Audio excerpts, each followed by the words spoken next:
Good evening. Welcome to UPARS LA. My name is Steve Murillo. I'm the director for UPARS Los Angeles.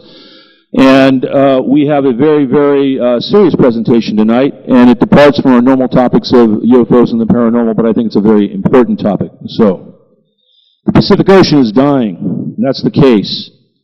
But not from plastic, GMO, fish, or farm runoff, as the mainstream media would have you believe. Yes, these things contribute to a series of concerns and issues to continue to discover solutions in the future. However, we cannot continue to ignore the most serious ecological disaster in our history. The nuclear explosion and subsequent meltdown of reactors at Daiichi Fukushima nuclear power plant in Fukushima, Japan, and in the days following the earthquake and tsunami of March 11, 2011, cannot be ignored. In the 5 years since the disaster, this problem has experienced no resolution. And we have literally meltdowns going on that nobody talks about.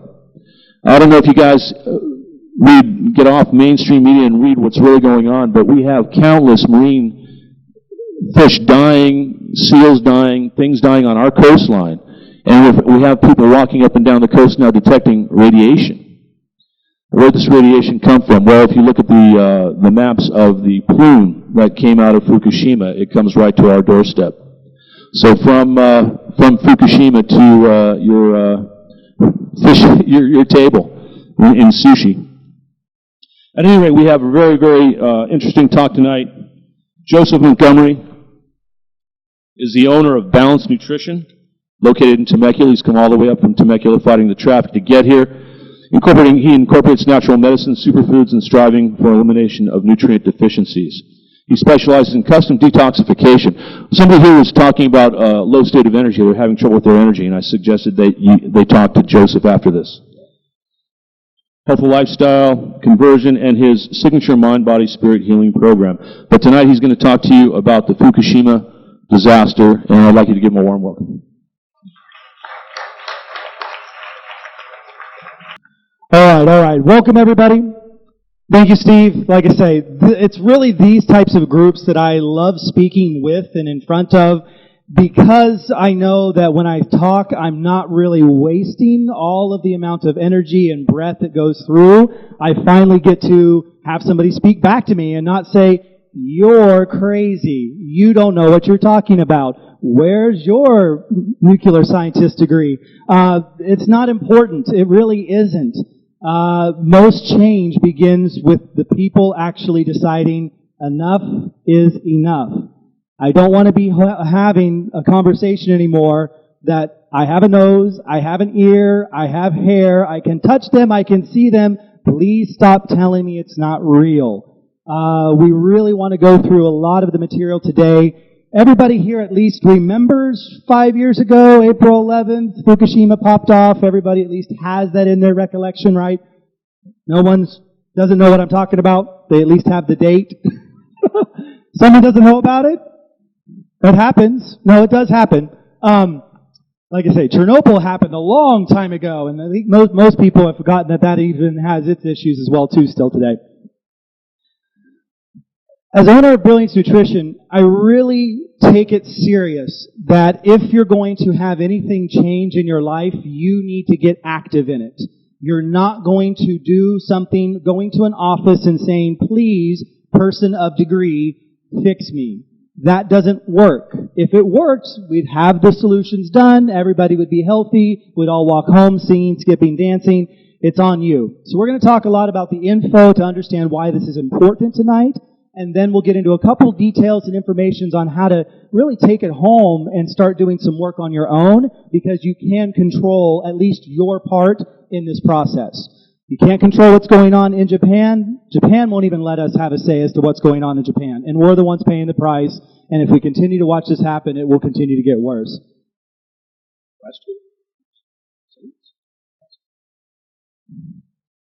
So on this day will probably be one of those days that I know 4 or 5 generations from now we'll look back and go, wow, they could have done anything except for what they did post April 11th. On this day, unlike some of the issues we've seen in the past, we didn't just have a reactor melt down. That's the big difference here for people to take away and to tell everybody else that they know about this particular issue.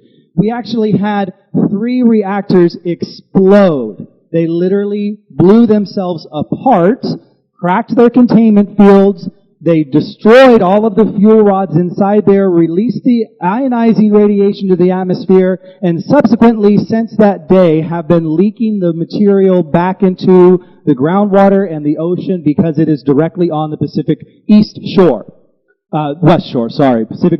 We're on the East Shore. So we're dealing with the West Coast.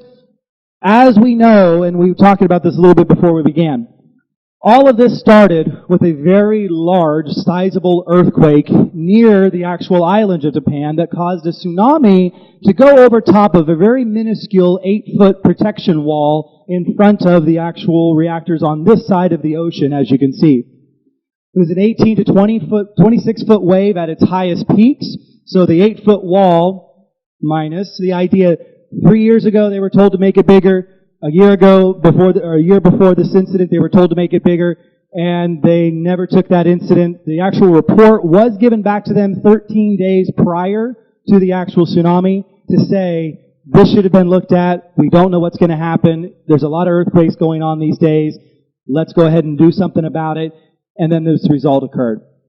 3 explosions, 2 that actually occurred the day of, 1 that occurred a few weeks after. The reason this is kind of unique, in order for us to understand what happened here, once the fuel rods were no longer protected by the actual pumps in the water system inside the power plant, for those that have not worked inside a nuclear reactor, you have to continuously keep feeding fresh water to these reactors.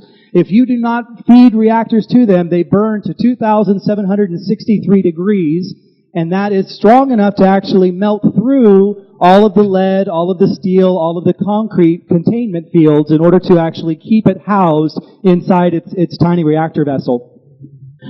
Reactor 3, you can see, was the one that everyone saw as the shot across the bow. That's the one that actually exploded into the air and sent up a very, very tiny, because it wasn't under compression, but a very tiny mushroom cloud. The other 2 blew up, but the reactor 2 blew up the same day. Reactor 1 took about a week for it to tilt and for it to actually not be able to contain itself until it eventually had its own explosion. And I think it was about 40 days after the initial tsunami that the reaction occurred. The problems that we are dealing with here is that they are on the edge of the ocean, and the infrastructure behind the area in Fukushima is not supporting the idea of putting water to these reactor towers on the level that they need to be. They are pumping 330 ton of water into each reactor every day in order to try to keep them cool. It's not working very well. They're actually recycling the water now. They're taking the already spent water, pumping it back up the hill, putting it into new filtration ponds, and then repumping it back on. And the water itself inside that chain is getting too hot for most of the pumps and most of the system that's going on. They are not able to control this. They have no idea what's happening now. The infrared's actually telling them that there's a large amount of material that's gone into the ground that's being leaked through the containment vessels. And we know that by the loss of the actual material above ground, we're dealing with the reactors, the fuel rods, and all this material making its way into the near crust of the Earth at this particular location. So they don't even really have a location on 3 and 2. They know that 1's still sitting somewhere inside there, and it's still burning, and eventually it will Chernobyl in that same style of reaction and allow for the material to become hyperreactive and eventually have another explosion. Reactor 5 still sitting there, still full of fuel. There's no way to decontaminate the actual zone, the spot. And this is, again, problems that they're dealing with on their side in whatever way they feel they need to do it. We're not brought in as a global community in order to actually help Japan in this process. That's probably the biggest mistake that I could imagine, because there are plenty of people who can begin to try to fix this problem. There are a lot of issues where we've had smaller amounts of radiation put into the environment, and we've been able to develop techniques. We're so lucky we live on a planet. There's actually bacteria that will eat radiation, and it will start to destroy some of these nucleotides and process them effectively. Their only solution they have right now is inside the harbor. They've done a containment pond. They've put down concrete, and they keep dumping with barges zeolite and activated charcoal into the ocean in order to try to mitigate as much of the radiation contamination in the near shore to Japan. Pretty serious problem. I don't know of anything I've ever heard of that's quite as bad for us, and this is actually the 99th nuclear reactor issue that we've had in the sequence. We've actually had 7 more since this occurred as well, too. One of them was right here in our backyard in San Onofre. So I like to bring this down to a place to where people can take the understanding home with them, to have the conversation with the people who they're around, and to know that there's actually something you can do about it. That's the most important part. Information that doesn't help anybody, really useless information. Everybody here, at least I think, understands when you get an X-ray, you usually have some type of lead protection vest or some sort of device to try to limit the amount of exposure to your body. This is because we've identified that radiation, when put into the human body, can create the reaction known as cancer, or at least can do general organ or tissue damage. Most people never get exposed to anything more than what's called 2 millisieverts of radiation per year. This is technically like a background ability because we live on planet Earth, because we're the distance we are from the sun, because the cosmic radiation that essentially comes through our atmosphere and touches us, and all the things that are on the surface of the Earth, we get about 2 millisieverts. That's about all you'll be able to pull yourself. I myself am a person who's used radiation in my field in order to test things like density and moisture contents for certain materials and devices, and I had to carry a film badge with me everywhere I went in order to make sure that I didn't exceed the amount of radiation that my body is supposed to be able to come in contact with and deal with on an average year basis.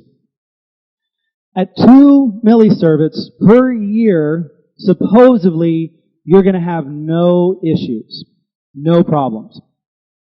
You're down on this chart here in the nice little happy green zone. That means life continues as normal, no major issues, and it's unique because if you become exposed in any way, shape, or form to above 2 millisieverts per year, sometimes people actually get locked into quarantine and are kept away from any potential radiometric sources in order to limit the potential for their body to start developing any type of side effects. That's above 2 millisieverts. Currently speaking, most of the people working at the power plant with their devices that they're using in order to monitor this, and granted, Temco likes to say that there's a lot of discrepancies with the observation, they're operating between 150 and 960 millisieverts per person per measurement cycle. Not per year, per measurement cycle. There's already, again, one of the main directors. Have you heard that there was something called the Fukushima 50? There were 50 workers who decided, whatever happens, we'll stay here. This needs to be contained. We need to fix this problem. The actual main operator, main manager of that team is dead. He was told that his cancer was so aggressive, he must have had it before the accident, and therefore it couldn't have possibly been anything that he was exposed to during the nuclear issue that occurred at the power plant. I don't buy that. That's like saying Godzilla is still just a tiny little lizard and he didn't grow the size that he did in the movies and start doing all the terrorization that he did for his wonderful debut there. At 200 millisieverts, things start to happen. The body starts to break down. Granted, you can still be put through heavy chelation and detoxified in order to bring material out of your body, but it's very rare for someone who's exposed to greater than 200 millisieverts to have no effects occur in their body. So this is something that really should hit home if you know what these people are dealing with, just on the fact that we're people. But what's also occurring is that we're actually getting a lot of this material to start being exposed to the outer environment surrounding the power plant itself, and they're observing this, testing this, and they know what's occurring directly in contact with the power plant. Most of the material here in its testing is showing that we're actually getting anywhere between 3 to 400 millisieverts per sample And as you see, it moves away based upon the wind patterns for the day, what's been settled out into the near area of Japan. As you get further and further, the evacuation zones that they did, that are people no longer allowed to move into, they're still coming away from this, and not, there are people who've actually decided to move back in on their own accord, or some people who never left. But this is something that we know is occurring. There's obvious evidence for it. They're testing it. They're making sure that this gets put out into the papers. They are not doing much to really say anything about what's occurring across the ocean or through the water in its own regard. So we are struggling today because we are putting multiple tons of water back through these power plants where we've lost containment. The material is actually floating into the ocean. There's no way to technically stop it, and we're told that the solution to pollution is dilution, and that eventually when it gets here, it'll be so minuscule, you won't even know it's happening. So therefore, don't worry, don't be afraid, don't think that there's a problem. I don't buy that. I've never been the type of person to buy that, and it's really a strong issue here because they still don't have a solution. So we've gone 5 years, every day this material is leaking, and no one's saying anything about it, and no one's doing anything to let us know. When this first occurred, they were willing to start handing out potassium iodate tablets to everyone in the United States. And then they said, well, we'll wait and see what happens. You don't need to go and do anything extreme. We'll let people decide what people want to do. We'll let Americans figure out what they want to go for. And it's unique because they keep talking about the cesium-137 molecule, one of the particular tracer elements that are coming out of this particular power plant. And it's so funny because we have a concept called half-life. And what that means is that half of the radioisotopes will have given off their free radical ionized radiation and therefore will no longer be radioactive. Cesium has a half-life of about 2 years. So they've said it's now been 5 years. Well, you've got a half-life of a half-life that's gone by, which means you've cut it into 1/4 the amount of radiation is still active when it's getting to our West Coast. That still means it's going to have an effect. That doesn't take any of the bite out of it. That doesn't mean it's not going to damage you any less. That just means half and then half again of the isotopes, 1/4, are going to be fully active and ready to start doing its damage inside your body. Here's where they've kind of got all of the actual material really working against us. It's something called single point modeling. This process here is where all of the newscasts have been told the event occurred on the 11th of April, 2011, and nobody has put out anything that shows what a continuous stream of radiation looks like coming across the ocean. They all show a model that has one release, one large contaminating field, and then they show it flow through the ocean or flow through the air, and then they don't even act like there's anything else coming behind it. And yet the freight train that it started on the 11th has been moving here 5 years now and is starting to affect where we're at here. This particular chart on the right is sort of unique. This is the high energetic stream flow and the channelization for where the ocean moves faster surrounding the island of Japan. And so these are the areas where the water is actually fast enough to where it kicks it through the jet stream or the oceanic stream currents and causes it to be on a beeline straight for the coast of Alaska and British Columbia, Canada. This material was here 2 years ago. That's how quickly it was able to go through the water. The air material was here within 2 days. We actually were able to pick up radionuclei on our coastline 2 days after the explosion occurred. 2 years for the water, 2 days for the stuff in the atmosphere. This model that they have been able to give us is probably one of the most comprehensive, but it focuses on something called the debris field. And this is where they've been able to go out in barge and they've been able to pick up pieces and material of wreckage from the tsunami and find that how far and how quickly it has traveled. So I love the fact of really taking the time to let this model play and for you to kind of see how the debris field is a single point single point contamination zone. It actually did go out once, the debris from the tsunami. It didn't go out multiple times, so that is a very correct model for the debris field.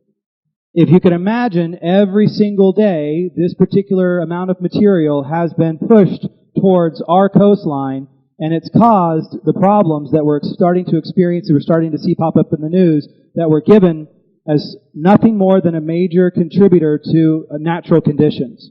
So we really want to go through this one spot and show you where we are today as we are sitting here right now going through this particular talk and lecture.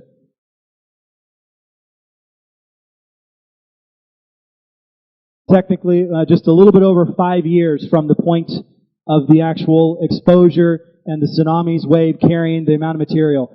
So where is the hot material? On our coastline. No questions. That's where we're seeing the radiation. This is the debris. Question? Where is it? Hawaii's actually right here. And we're starting to, again, finally see some of the bigger particulates and material come through and wash up on the shores of Hawaii. But if this is the debris, this is the actual large items. These are things like telephone poles. These are cars. These are motorcycles. These are people's houses. This is all of the junk that was picked up whenever that large wave crashed into the nearshore cities and pulled all the material back out into the water. So every day, for the last 5 years, this has been our reality. And this is where they're showing that the concentration of this material sits, is right here near our west coast. Not on the other side here. It's not sitting there anymore.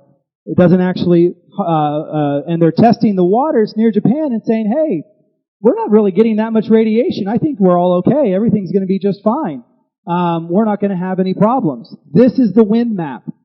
And again, this is one of those to where, that one played by really fast. I should have slowed that one up.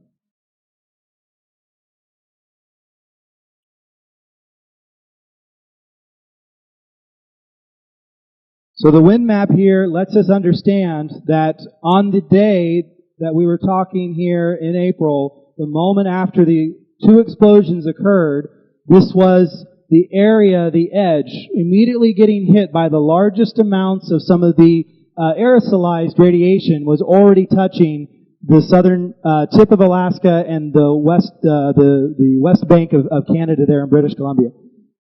As we continue to see this progress, again, the concentration of material sits over top of our west coast. So we're 1 year later on this particular location, and we're trying to understand why all the birds are dying off. Bald eagle populations, raptors are all taking a very huge hit right now. They've been experiencing this for 5 years. This material is still going up into the atmosphere because we're getting oceanic evaporation, taking material out of the water and putting it into the atmosphere. Every time you're standing, and I hope you're not the type of person who opens your mouth and lets a couple raindrops fall in, it's not a pretty picture if you actually understand what's going on because of the material in the water and where we get our rain from. Please stop doing that. Singing in the rain's gone. We can't jump through the streets and be all happy and play in the puddles. It's not going to be healthy for our particular anybody here. So it's unique because, again, the concentration of material stays in and around our west coast. It's affecting us more and more each day, and the concentrations are increasing. So right now we're experiencing the beginnings, and what we're going to really see in these next few years is a much larger exasperation of this particular type of issue. Yes?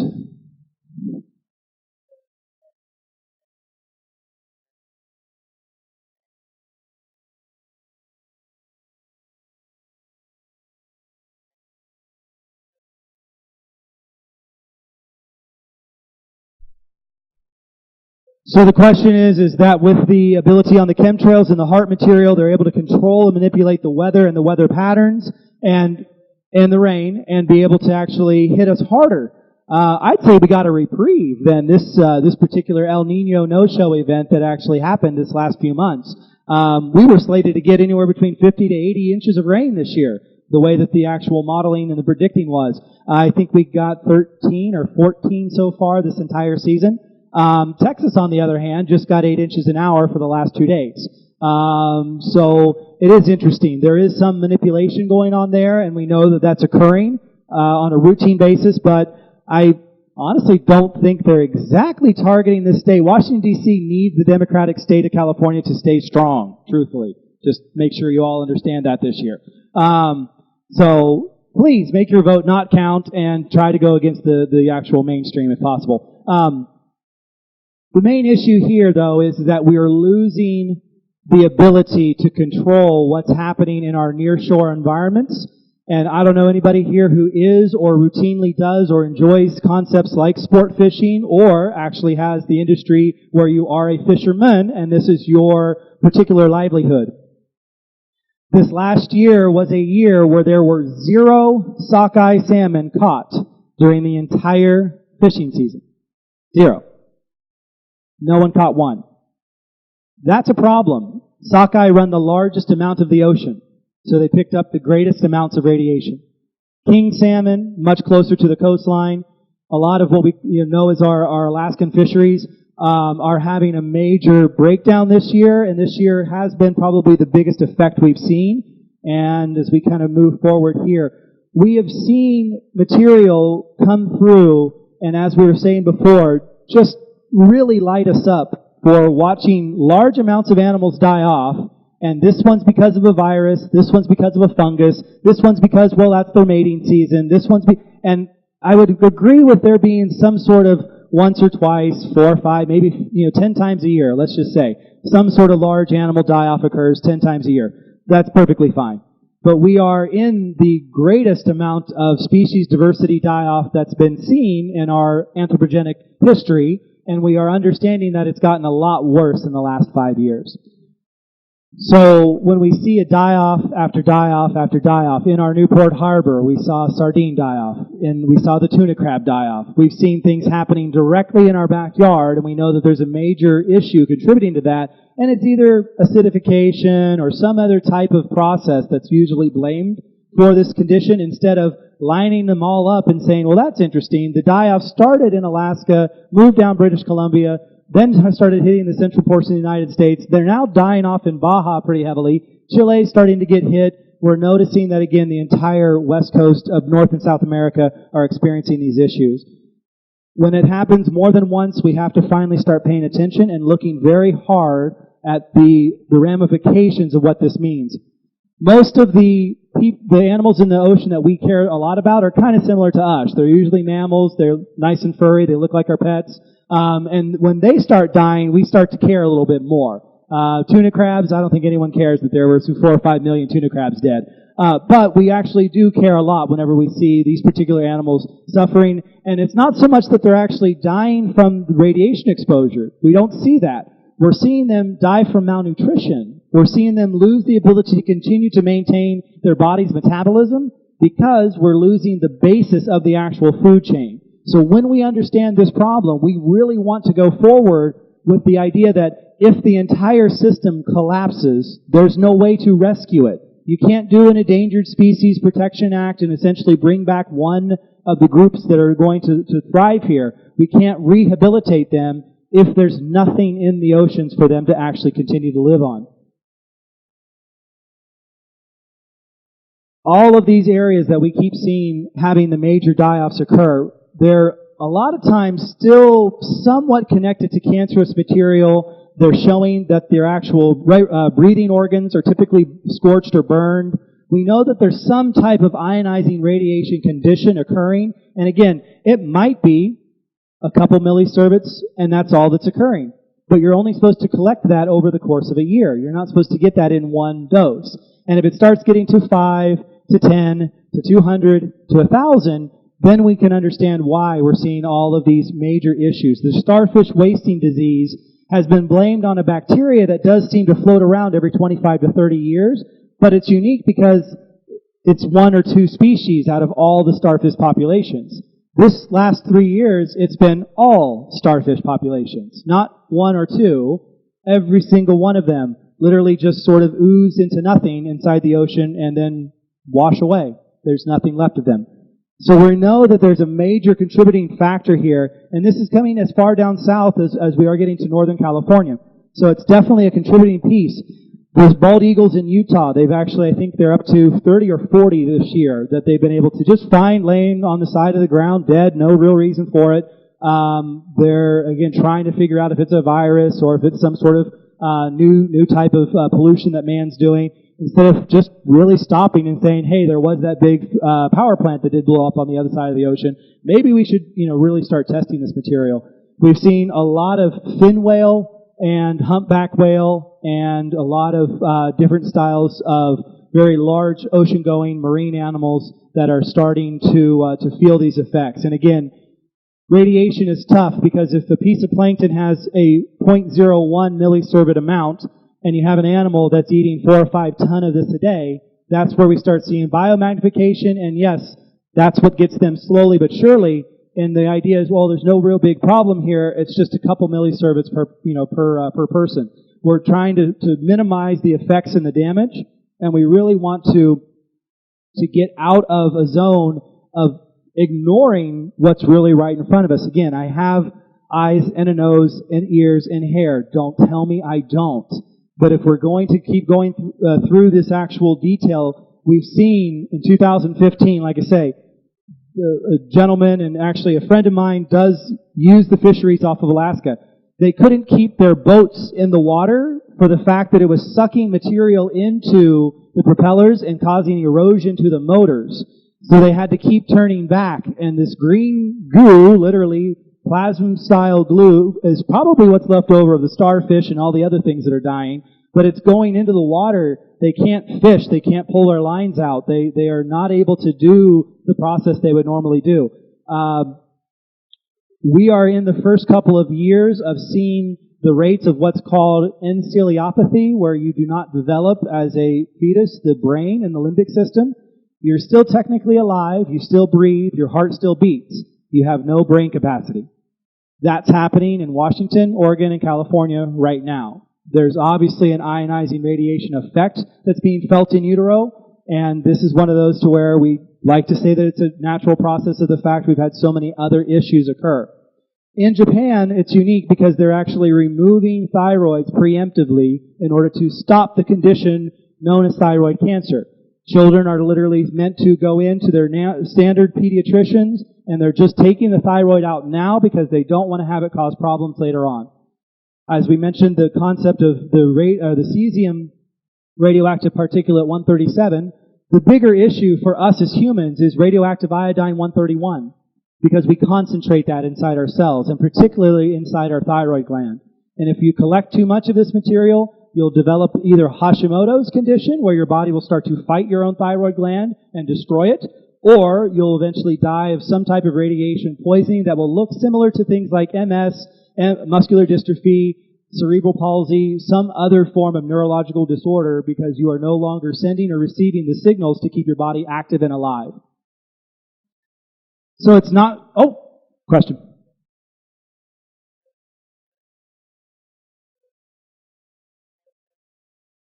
So the question is, shouldn't we be seeing massive amounts of physical deformities because of this radiation? The quick answer is no.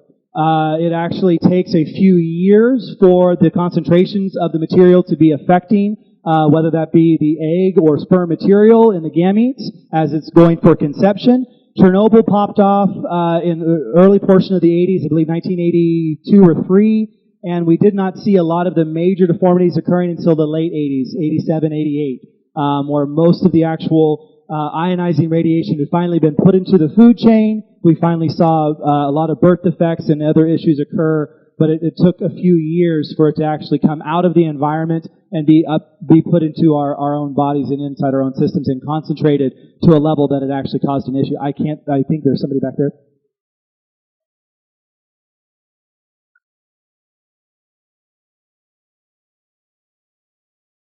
Oh, geez. So the question is the comparison difference between Chernobyl, another nuclear reactor explosion that everyone should know about, and Fukushima. I would put it at a point to where I would say multiple thousand times greater because it's still ongoing. They've at least used concrete and lead material to encase Chernobyl. It's not done. It's still burning. It's still irradiating. It's still hot. It's still doing the exact same thing that all of these other power plants will do because there's no way to clean it up once it's had this situation occur. But because it's actually on the ocean side, it's near the water. We've lost reactor material into the crust of the planet. There's no containment system that we've developed or understood. There's a few individuals who are gone and done an engineering analysis and offered to inject liquid nitrogen after putting some type of gel material into the crust in order to create kind of like an ice coffin surrounding it. The problem with the radiation, again, is it burns at 2,763 degrees. So even if you throw liquid nitrogen in there at negative 377, it's still not enough to keep it to where it doesn't continue to do its reaction. And that's the problem here, is that we're trying to say, and I don't know of a system, how do we put a lid on it? I just don't know. I don't know if anybody has really faced reality on that. There isn't a system. It's sad because I don't like doom and gloom. I like to have hope, and I like to live that way very effectively. But they need to tell people this is coming. Expect it. Do something about it. Stop not paying attention to what's going on here. So it's unique because what we can do for ourselves is actually very important. We don't want to see these types of issues continuing. You need to take it upon yourself to start eating and living in a way that is forcing detoxification onto your body. If you were in an active environment, if you were living near the plant, you would be showering outside of your house and taking all of the material off of your body and scrubbing yourself down before you would walk into your house, which we try to keep as quote-unquote a clean zone. Because whatever is ionizing radiation that's actually on you as dust, particulates from the air, rainwater, anything of that nature, the moment it comes into your house and you put it onto your couch, it doesn't leave.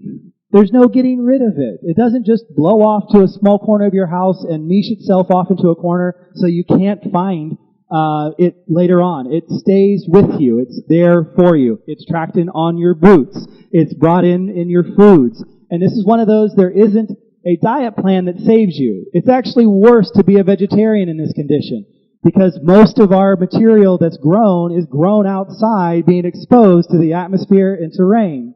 Therefore, you're concentrating things that are in the atmosphere. And yet, we do know that there's, again, tests that are being done now. We've seen it inside milk. We've seen it inside meat. We've found it on all different types of material. And yes, they're telling you it's a small amount. Don't worry about it. It'll be okay. If you're not going to be taking in your own detoxification processes, if you're really not going to find a balance that allows, I don't think everyone needs to go and plastic their house tomorrow. Honestly, I think the quote-unquote corks out of the bottle, I don't know if there really being anything you could do now to stop what's happened in the last 5 years. But I know we can try to mitigate it as much as possible. So preparation for me is probably the thing that got me into doing most of this for myself in terms of learning how to be healthy, how to take care of my particular person, my family, and those surrounding me and my community in case there was any type of issue that would have caused major problems. So I started preparing even before this occurred for this exact type of event because I knew how possible it was. If you can keep yourself in a dietary structure that you know is not causing more inflammation to your body, inflamed cells act very different, and they a lot of times will absorb more material that's toxic to themselves because of cortisol and adrenaline.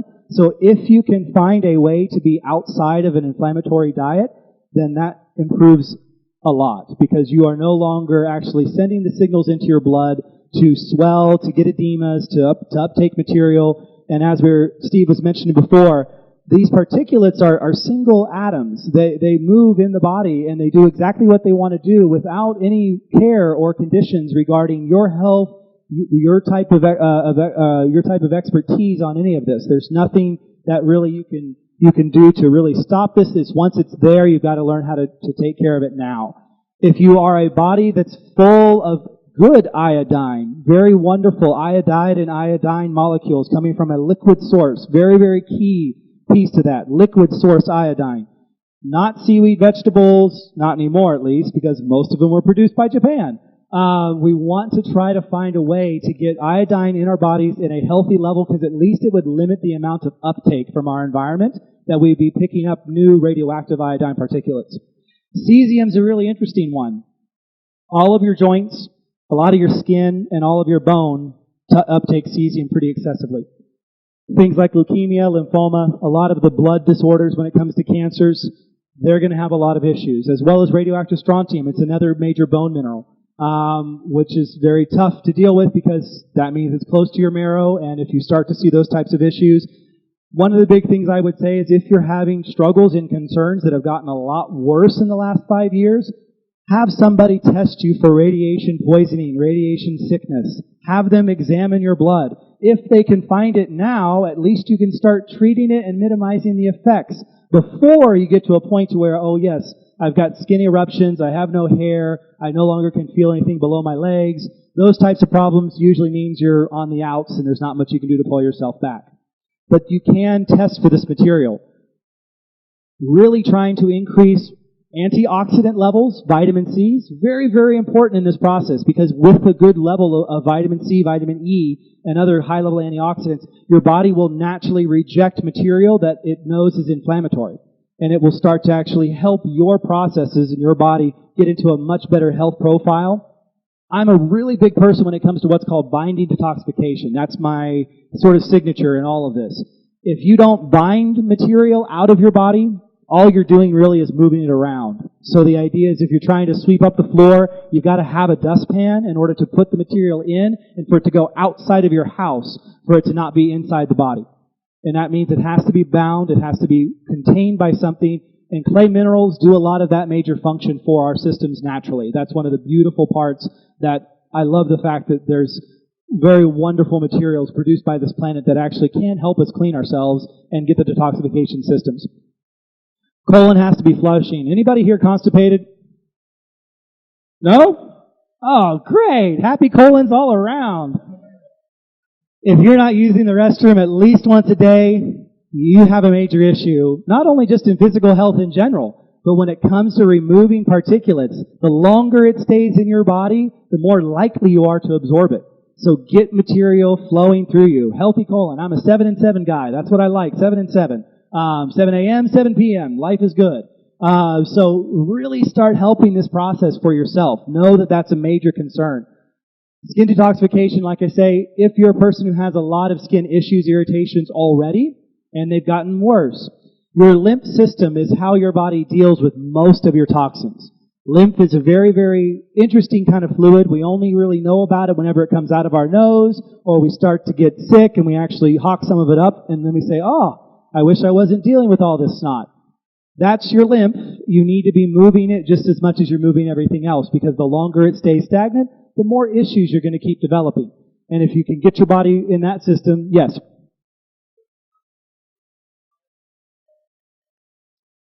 Foods are tough.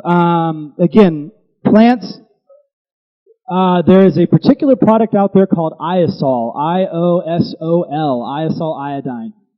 Edward Casey, the Sleeping Prophet, gave us the recipe in order to actually develop the material, and he actually was quoted to say, if you want to see anything after the 21st century, use this product. And I honestly can't agree with him any more than having that be said 50 years ago.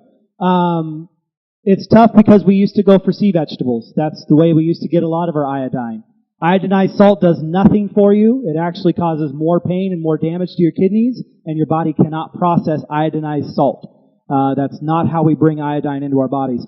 Things like black walnuts, black walnut oil has some. There's some in walnuts. The eggplant has some. Again, darker vegetables and material that has either a black, a blue, or a very dark purple coloration usually has some iodine-containing particulates. But ultimately, liquid sourced is the best for absorption, and put that into clean water. Don't put it into juice. Don't put it in anything else.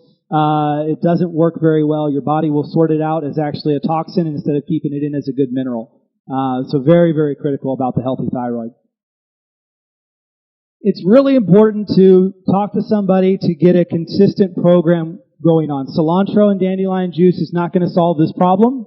That's one of the main things. I get a lot of people who say, oh, well, I juice every day, I'll be fine. Yeah, that moves stuff around. That's great. You're not binding it out. You're not actually letting it get rid of your system. And I want to make sure people are really trying to improve their health in this process. If there's a way to actually survive this, it's through being very educated, very disciplined, very deliberate in your actions in order to actually keep a process working for you and knowing that you're trying to create the conditions in your system to help you live as long and healthy and as possible as you can. So I love to go further details on lots of information, questions and answers, parts about actual health and healing, because that's very important to me. The idea is I want everyone to leave here saying, yeah, it's still a problem. Be aware of it. Talk to people who don't think there's a problem and let them know there are a ton of bits of information.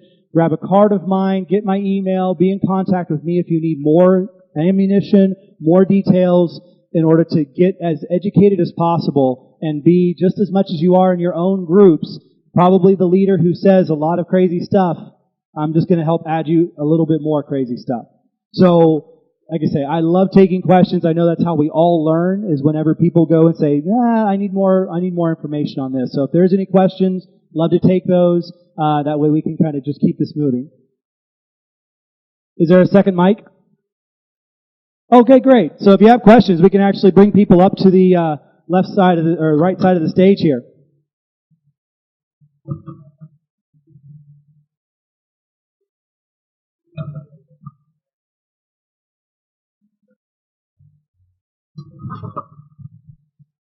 Yeah, the question's about, can you hear me?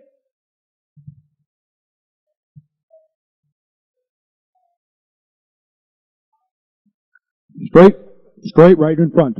Testing. Testing. There we go. It's about something you said earlier when you were talking about geoengineering. We know the typical aluminum variant, strontium.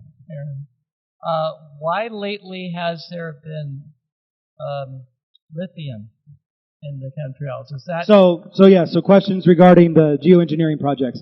Lithium has a very interesting ion signature, and they're using it, as far as we understand, as a mapping program. So they're putting lithium into the atmosphere, and one of the unique things is they're doing this by rocket. So it's not even coming out of the back of the actual airplanes and doing the standard distribution for all the salts and all the other material that's going into the near atmosphere. That's only about 35, 40,000 feet. What we're talking for this is they're actually projecting material in the 120 kilometer range and putting it up and watching it as it fluoresces at night, typically, in order to actually understand how the ozone, aurora borealis, solar stream. I know NASA has another really fun little program where they want to send the electronic tethers up into the high atmosphere and be able to pull direct energy out of the atmosphere and allow it to be ported so they can charge you even more to get electricity to your house. So that's an interesting thing that might be something there to where they're trying to develop a turbine or some sort of electrical tethering system and see how much actual ion material there is and how they can use that. They were talking about a space elevator many years ago in order to actually put material above the atmosphere, and that way the rocketry would have to be decreased in terms of size and propulsion technology to get things further off-world. So there are some things that they could definitely be working on that are truly scientific, and for them, they don't actually see there being any issues or damage, and someone probably did a study, and they said, hey, this is perfectly safe, go right ahead, don't worry about it. It's so high up there, how could it possibly affect humans, or what could be the issue? The bigger problem is there's actually lithium in your water already. So if you're a person drinking any filtered water at all that's not coming from a standard or direct spring, the filtered water has lithium concentrations in it that are already readable and able to actually influence people who are sensitive to it. So again, lithium just seems to be a hot topic right now because they are finally admitting, yeah, we're doing this particular program. Oh, but we're not doing all the other stuff that you're saying. Don't pay attention to any of that. So when we get them on proof positive for one side, we really want to push the points about talking about the other sides as well too.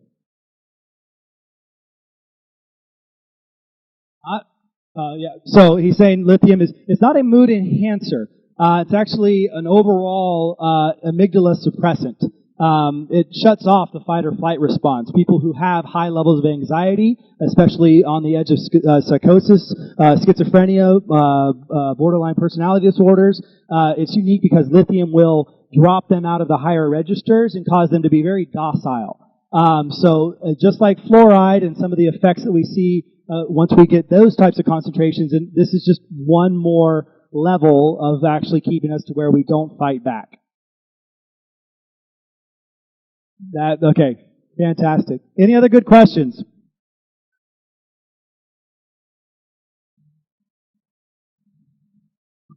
Test one. Hold on. How about now? You guys getting a level? Okay. Let's talk about clays, things like that, zeolite. What can you ingest maybe to bind these isotopes? So, binding detoxification, 101. Okay, real quick. Your cells naturally want to get rid of things that irritate them. That's the great part about your body. All you have to do is help the process along by keeping yourself in good pH balance. So I don't know anybody here who wakes up every day like I do and pisses on a little strip test just to check how things are going, but that helps.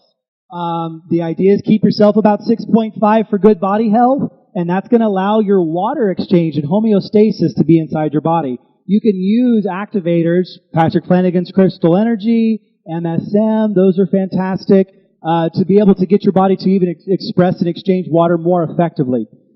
Clay minerals have a very interesting way about operation inside the human body. Zeolite, as you mentioned, really good for sucking up radiation. So you have to be very scared about that in one sense, because if it's sucking up radiation from the environment and then you're eating it, you're not helping yourself. So make sure you're actually getting material that has been tested. And luckily you live in a state like California where Prop 65, they're supposed to produce test results that show there's no radiation in your food. So if you can find a person who's utilizing those SOPs in order to actually keep it to where you're not ingesting additional toxicity. Australian zeolite, New Zealand zeolite, luckily is protected because it's on the backwash side of all the issues coming out of Japan. It's going to be a few decades before we see concentrations in the water near there. So harvested material that is actually coming off the near shore. Zeolite, again, is an old coral calcium clay mineral. When coral calcium breaks down, so the Great Barrier Reef and the old locations of the Great Barrier Reef are fantastic for this.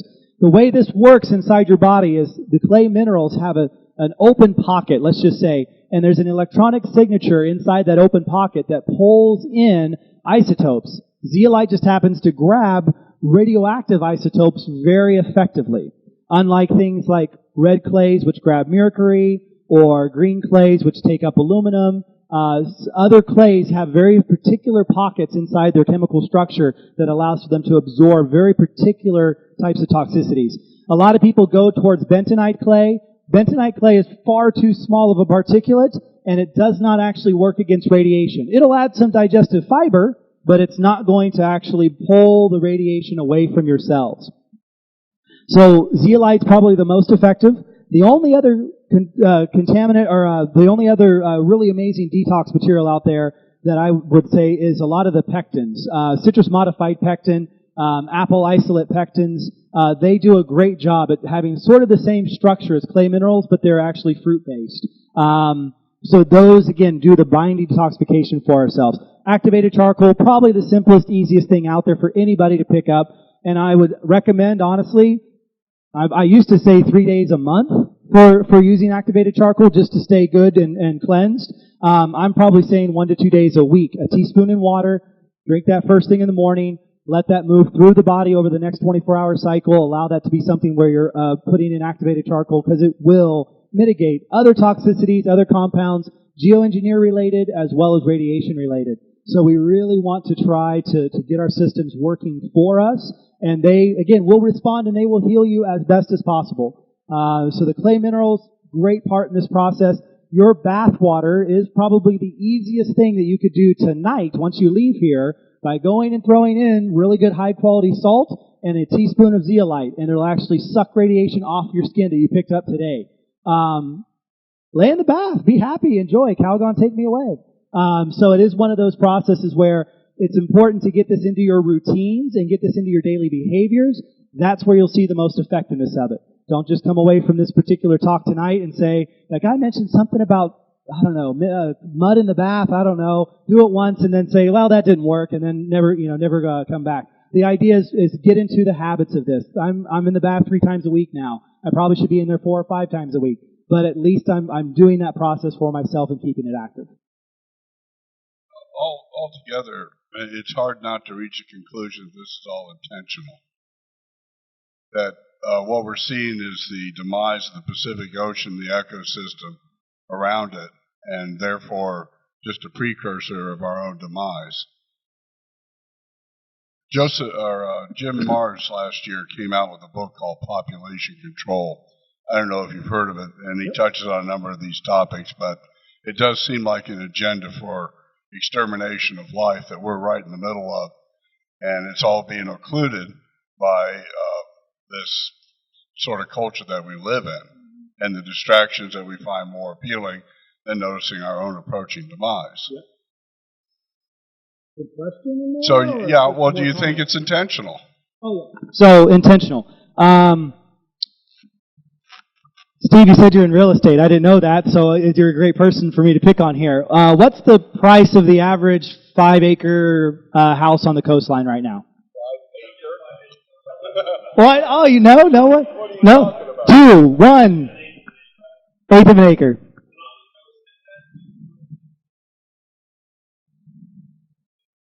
$8 million. Do you know how much it's worth once it's considered a radioactive hot zone? Oh! Ouch! So, the moment that we say that there's a large amount of radiation in the nearshore waters on the west coast of the United States, Oh yeah.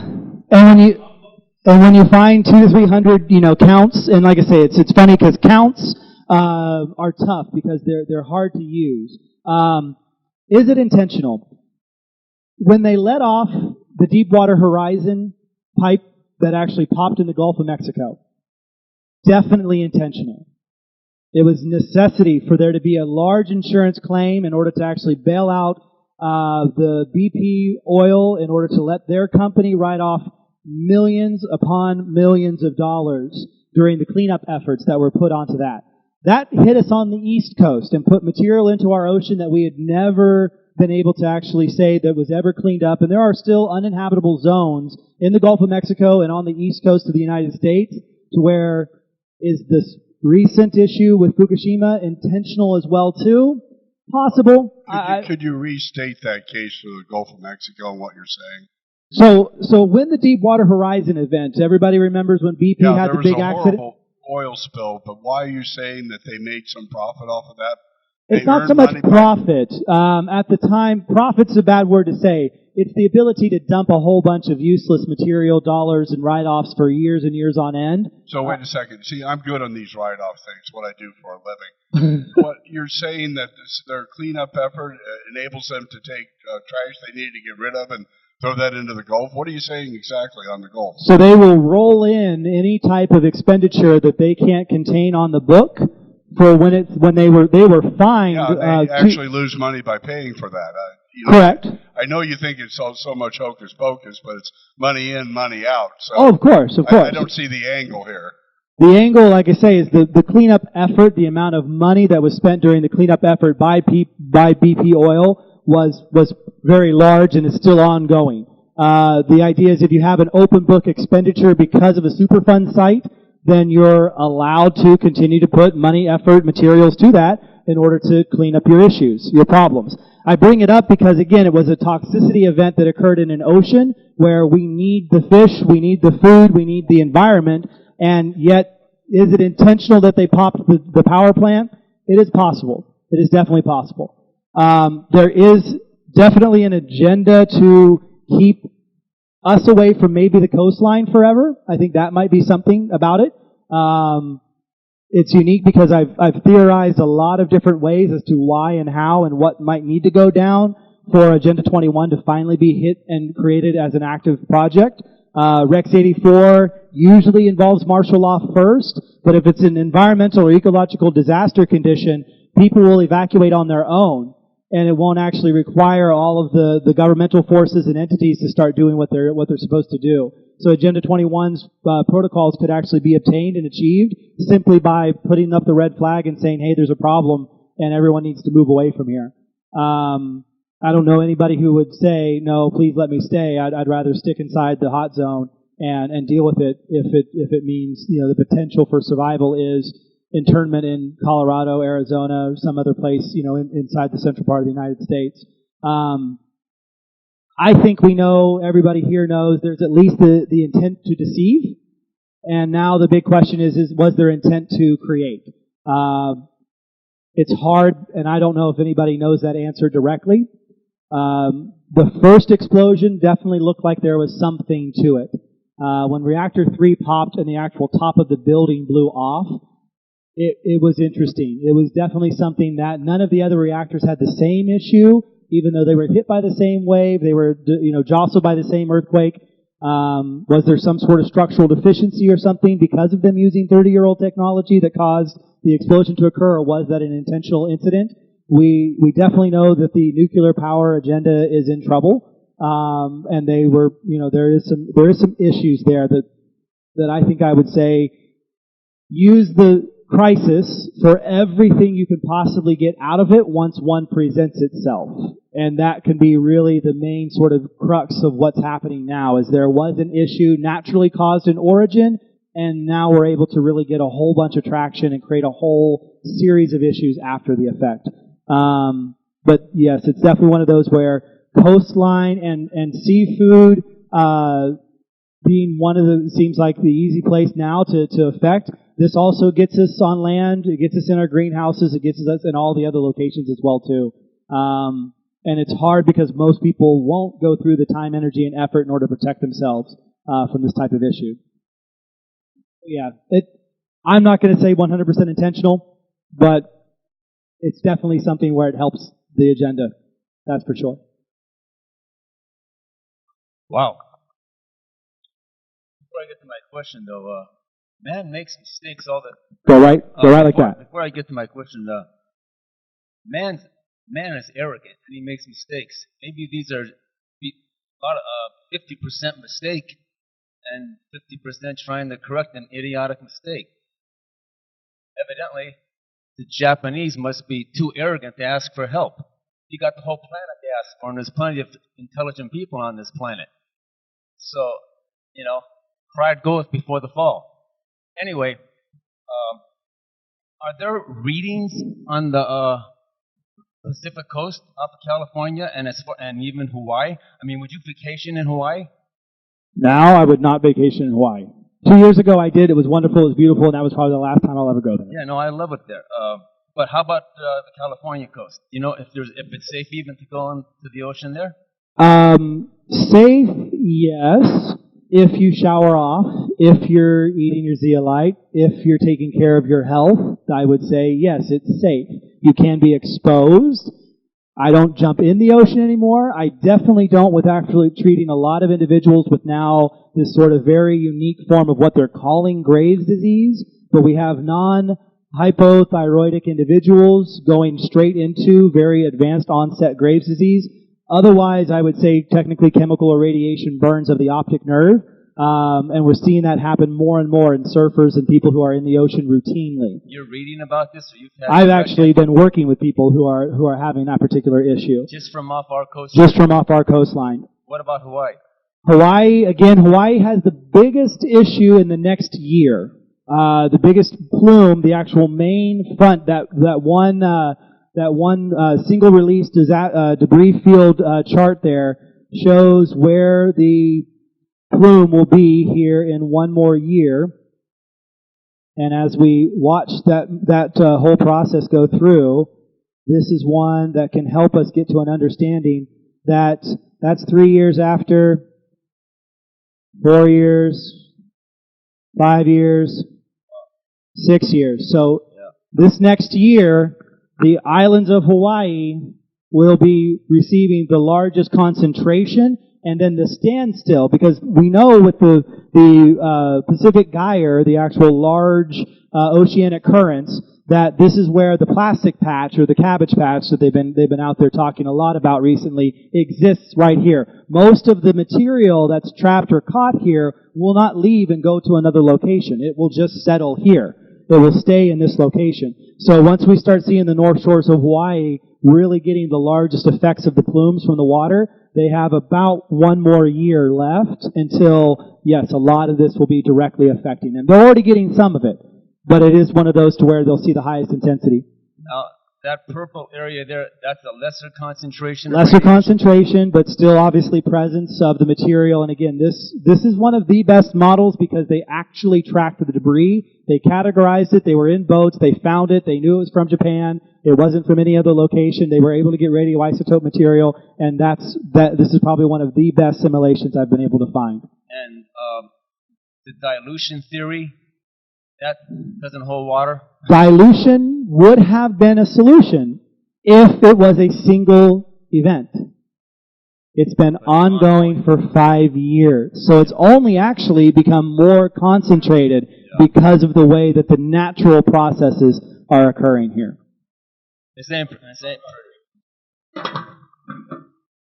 Graves' disease begins with the same sort of thing as a long-standing strep throat for a very decent amount of time. Sometimes direct noduling inside the thyroid. You'll have a hard trouble swallowing, allergic to a lot of food that might even contain iodine because your body's no longer really processing any of the material.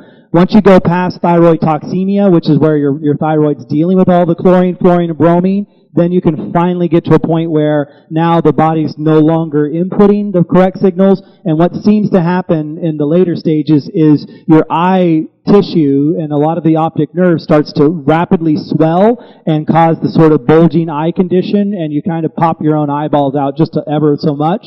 And that becomes a very wonderful way of walking around. But it is an issue where we've seen it many years prior.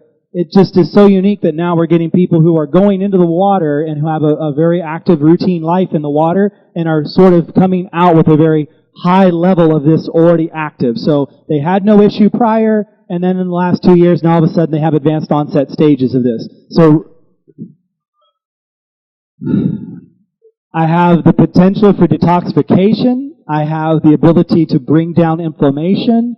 I don't know if I have a solution. No, chelation's really hard on cells. You can only do chelation for so long before you actually start hurting yourself more. Again, the slow systemic binding detoxification process works with the natural body. So it's probably the easiest way to go. But the unique part, again, goes back to the idea that if you keep getting into the water and you've already shown areas of irritation to the eyes, the longer you keep irritating them, the more damage you'll do, and the scar tissue starts to develop, and then it's even harder to correct it. Correct. Yeah, there's so many rumors on the internet, there's so many rumors on the internet, and one I read a while ago is that the safe level of background radiation has been increased. Is this true? Yeah, the week after Fukushima, they raised everything. Are they still raising it? Oh yeah, no, they haven't no, they're not going to bring it down. Because this affects the food manufacturing system, this affects dairy, all of the different meat production facilities when they start testing. Again, they have admitted that all bluefin tuna has radiation in it. But it's below the level of what we call the natural banana, considering, and that's what I loved when they talk about the banana. They say that the banana has this much radiation, the bluefin's less than that, so obviously the bluefin's safe. But the banana actually picks up natural radiation, and it's non-ionizing radiation. And that's perfectly okay. Our body, again, has a natural process for this. We don't know how to process man-made nuclear material outside of our body. That's the system we don't have. It's not a normal thing for us to be stuck inside a nuclear reactor environment, so therefore we never develop the biological processes to remove that type of radiation from ourselves.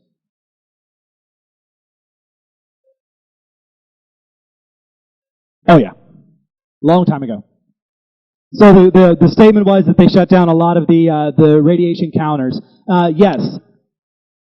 Well, they saw it the first 2 days afterwards on a lot of different devices were tripped. Independent people who are a part of what's called RadNet is probably the only groups that I know that are still doing observation.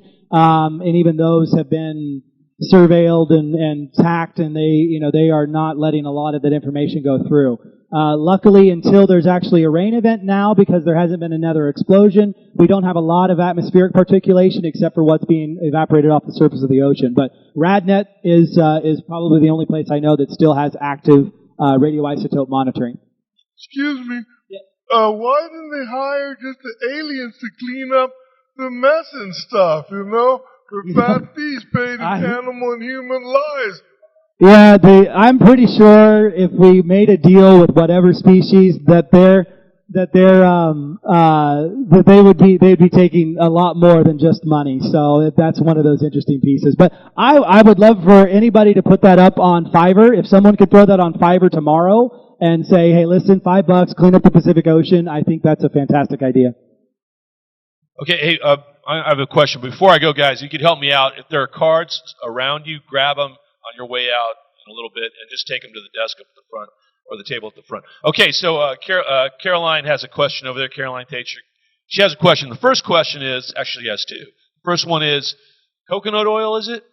If you ingest coconut oil, can that protect the blood-brain barrier from things like aluminum, isotopes, that sort of thing? Have you ever heard of that therapy? No, the coconut oil will not actually protect you from it. It will decrease the amount of damage that it has because of the oxidation inside the fats of the brain. And most people are saturated fat deficient because we've been on such a kick over the last 30 years for keeping our waistlines thin and thinking fat for some reason did it. It's not so much the coconut oil that's going to do the protection, but there is a compound your body produces called glutathione. Glutathione is very critical in that process, and you do make it inside the gut system and then use it eventually in the brain as a very, very high-level antioxidant. Coconut oil can enhance that function, but it's not one of those where it's directly doing the work. So having a healthy gut and probiotics, iodine, that sort of thing enhances the glutathione uptake. That's correct. Okay, that was question one. Question two. How do you test? How can you test for radiation within your own body? Are there little kits you can buy, or dosimeters that you can get at somewhere, or where do you get them? Yeah, the way to test for yourself is actually to draw blood, and they will go and they will pull radioisotopes away from your system to see if there's presence. So, being in the nuclear and working with radiation for the last 11 years, it's unique because if that's the problem, then that's where you would see some traces of it. It's also sad though because your body's really good about not letting radiation flow through your body. It'll put it in a location and try to store it as best it can. So it might not show up immediately in a blood test unless you've been dealt a very, very high dose. Now, it's unique because you can get radiation sensors. They do have devices that you can put near your windows, near places where on a backpack, if it's going with you, a purse or something along those lines, jacket, and if all of a sudden you would see that the film would change colors, then you know obviously you came in contact with some type of radioisotope source. The unique thing is, you know, are you going to be diligent enough to double check? Are you going to change them every 3 months? Are you going to go through that? So there are ways of kind of getting a testing system, but if you feel like there's an issue, there's a blood testing system that has to be done. They have to extract the blood. They have to test it for the radioisotopes. And usually they have to be ultra-specific for the particular radioisotopes they believe you've been exposed to. Oh, no, we lost the mic. So, Caroline, I hope that helps. If you have any questions or information, grab my card, send me an email. Quick question. So I go down to Manhattan Beach a lot, and so real quickly, is it okay to swim in the ocean? The Pacific Ocean? Because what I'm saying is there are a bunch of charity things coming up, swim from the pier to the pier. These are good things, you know, raise funds, and they have these things coming up this summer. I am never going to tell somebody to not live their life and have as much fun as you possibly can. The unique thing is for myself, yes, I don't. I go in literally to the ankle deep. I put on talcum powder, activated charcoal, zeolite powder on the feet the moment I get out of the actual ocean, just because my kids still do love the concept of going to the beach, and I get that. But when you see a major predator, a fire, people with maybe lots of guns. I don't know. I don't walk towards stuff like that. So when I know there's a problem, I try to go the opposite direction just because I have this whole concept called self-preservation. But it's interesting because, again, most people's bodies may not feel anything now. It'll be the thyroid cancer you get 10 years from now or 20 years from now or something that goes, should have stayed out of the ocean. Okay, so will a wetsuit help? No. Once your pores in your body, especially like I say in the eye sockets, typically open for most surfers, for most people in the water, that's the easiest place for it to get into the body, and it has direct access to your brain. Again, your optic nerves go directly into the skull. There isn't actually a blood-brain barrier that direction, so your body can absorb toxicity through the eyes. So that becomes an issue. You could put on goggles. That might help you out for a little while. But then it's soaking into the hair. You're still in an environment where it's having an effect, and it's time to understand you've got to do things a little differently. And I'm just hoping that I'm, like I say, here long enough that we're all doing what we're doing without any major issues, and that I'm able to, when I see bigger problems coming, keep talking like this. So is it worse to be snorkeling on the far side of Catalina Island? Yes. I do a lot of that last too. year, so you were fine up until this last year. Okay. Now I wouldn't if you.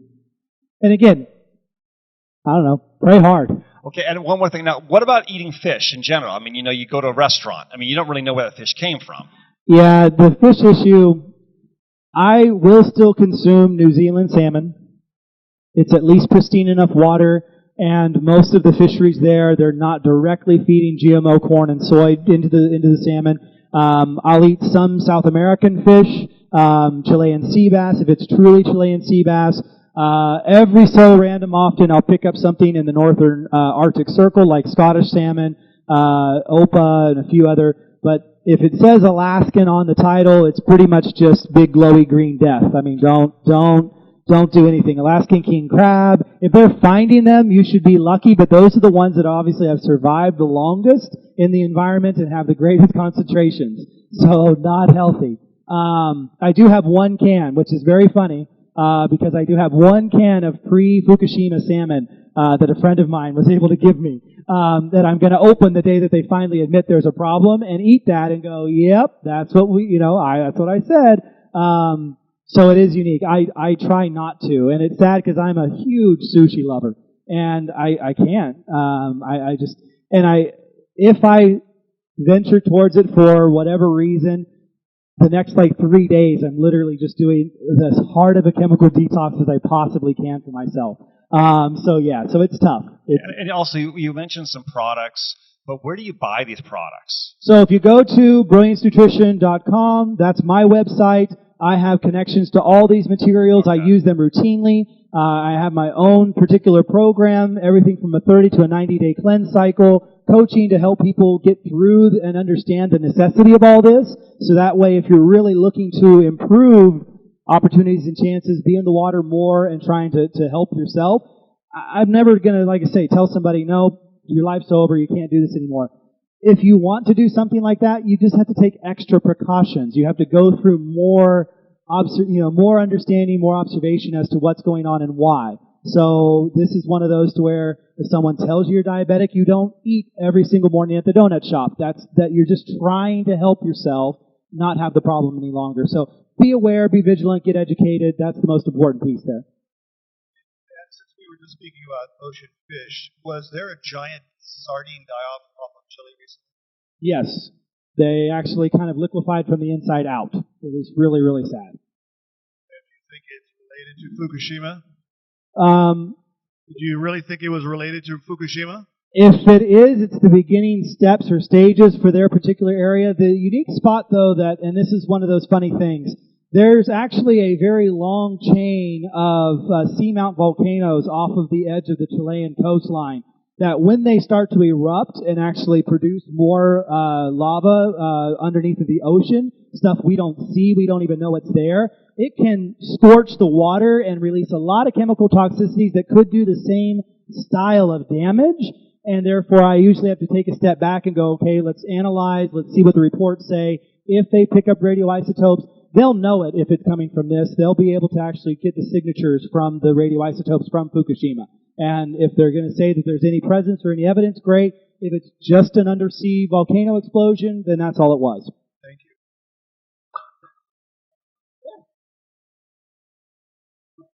What could have been done about Fukushima to begin with? If they had hopped on this immediately, what could have been done?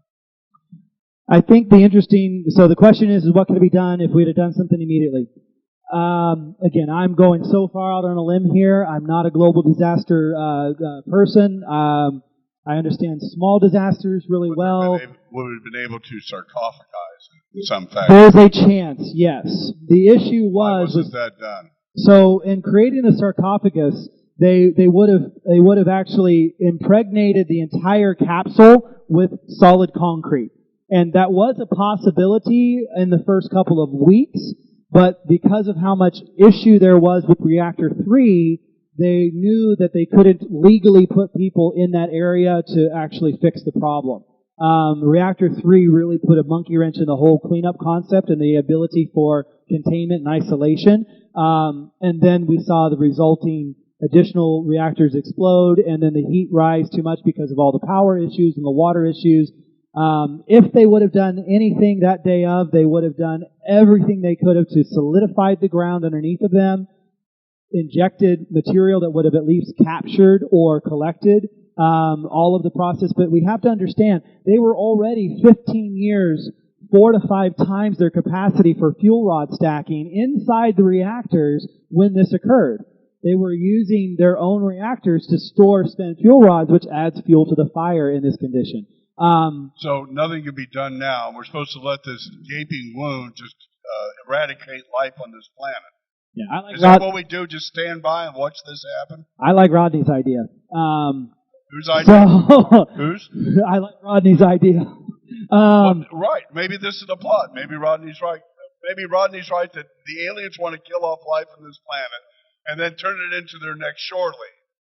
Well, it's tough because, like I say, I don't know of a way until the global community forces their agendas into Japan and says, you're not doing the right job, let's figure something out. Rodney has some more good ideas for you. More good ideas for Rodney. Yeah, but I mean have a whole fleet of UFOs, just clean up the whole mess and stuff, I know. Just clean it up right away and stuff and save the marine life for everybody, including themselves and stuff. I know. That way we could have more fish and seafood and red snapper and more swordfish like we used to. Yeah. You can't get red snapper anymore. Well, if we remember in Wrath of Khan, they did show up and take all the whales, and I think in Hitchhiker's Guide to the Galaxy, all the dolphin were able to get off the planet. So, that wasn't Wrath of Khan? Okay, sorry. But yeah, so no, I don't know. I mean, I'm still waiting. The ice coffin concept sounds okay, but I just don't know how effective. And again, all experimental. We're still trying to figure out a solution. Okay, thank you. Thank you. I challenge the assertion that you cannot throw enough liquid nitrogen at the problem. There's a certain finite amount of heat coming out of those reactor cores, and if you made enough nitric oxide, you could exceed that.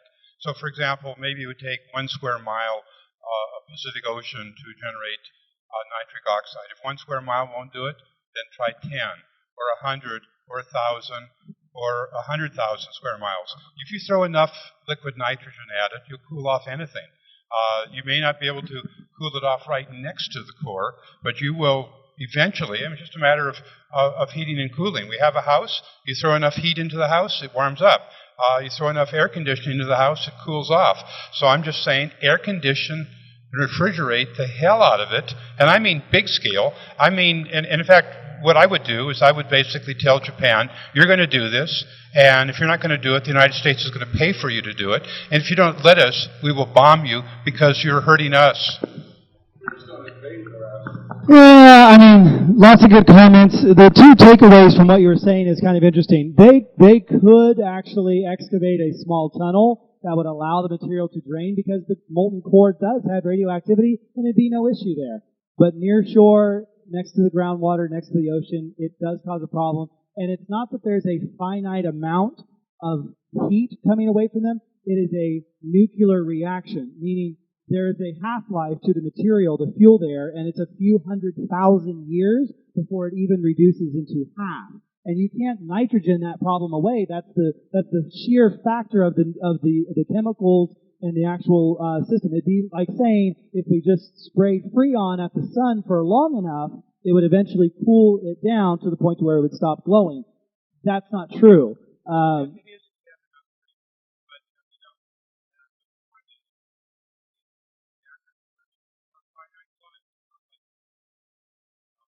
Bigger than the Earth. It's just a question of scale. And furthermore, I'm annoyed when I hear that they can't use robots because the radiation breaks down the silicon circuits, breaks down the control modules. And so the answer to that is use hydraulics. We had hydraulic devices, player pianos and stuff. You use hydraulic stuff. You can use pneumatic things. So you put in pipes, which are resistant to radiation, and you use high pressure air to operate the effectors of the robot. You go down there with a big robot, and you go there and you start digging away. You know, if you can build a thing like we could build a robot that could make the Grand Canyon. It's just a question of scale. It's a question of money. The question is, what is the cost of not doing this? The cost of not doing this, the cost of not doing this is extinction. Because if they have a big earthquake there, and then the reactor, the fuel rods all break down and combust, at around 2,000 degrees, they ignite, and at 5,000 degrees, the uranium gasifies. And then basically we're going to lose the northern hemisphere. So people can say that my ideas cost too much, but do they cost as much as losing the northern hemisphere? Hell no. Yeah. It's chicken feed, so it needs to be done. Is there anything that was done with the plasma in terms of the antidote of the radiation? Is there anything that was done with plasma energy? Plasma energy. So your question is, was there anything done with plasma energy? Yeah, because there is a foundation called Keshe Foundation that is, he invented a way that is, I believe, from Tesla, a kind of like a death ray where anything that is projected is stopping anything mechanical, nothing is moving. It's like the inertia point. So I'm wondering, it might have done something on that line, finding the antidote of it. I don't know. Here, maybe everyone can help me out because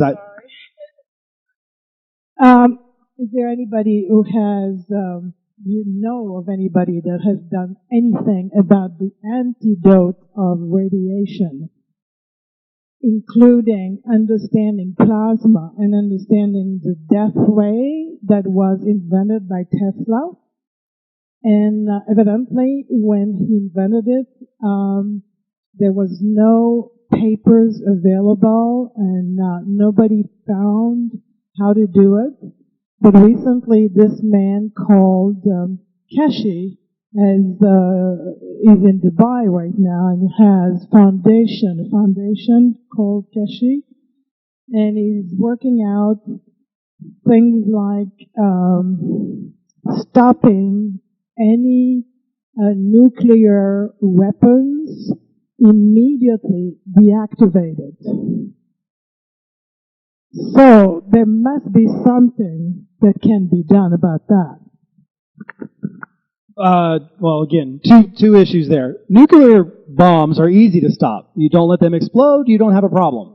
That's fantastic. Once it's burning, again, this is chemical properties of a particular item. There's nothing you can do to stop that reaction once it starts. You can control it, you can mitigate it, you can put a dome over top of it, you can try to encapsulate it, but you can't stop it from continuing its process. And that's one of those where if there is a device, a death ray or something Tesla that's been developed, or again, if it has any potential, hopefully he can find some people that will stand behind it. The solution to radiation is removal. That's it. That's the only way to help yourself. We don't have a harmonic frequency, a system that I know of that actually will mitigate it and stop it in place. And at least nothing that I can imagine. I mean, they're just now admitting they have teleportation. We're so far away from anything like that. So it's definitely one of those where I hope, Kashi actually is a great word because it means good luck. So that's a great concept there.